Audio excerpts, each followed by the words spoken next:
બગસરાની સાતલડી નદીમાં પણ ઘોડાપૂર આવ્યા છે। મુંજિયાસર ડેમમાં નવા નીરની આવક થઈ। બગસરા અને ગ્રામ્યમાં ધોધમાર વરસાદ। બગસરામાં ગઈકાલે રાત્રિના 10:30 કલાકથી અત્યાર સુધીમાં 7 થી 8 ઇંચ વરસાદ પડ્યો અને સાતલડી નદીમાં ભારે પૂર આવ્યું। બગસરા તેમજ ગ્રામ્ય વિસ્તારમાં પણ વરસાદ વરસ્યા।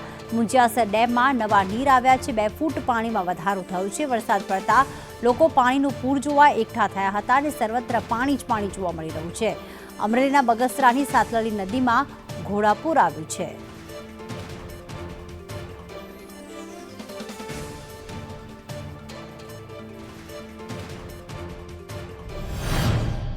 સંદેશ જોડે ટીમ અત્યારે પહોંચી છે અમરેલી જિલ્લાના બગસરા ગામની અંદર, જ્યાં ભેગો બન્યો બેરબાદ। ગઈકાલ રાત્રે 10:30 વાગ્યાથી અત્યાર સુધીમાં 7 થી 8 ઇંચ વરસાદ પડે છે।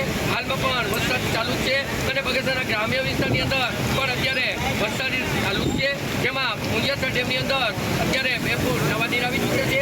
હાલમાં પણ આજે વરસાદી માહોલ છે।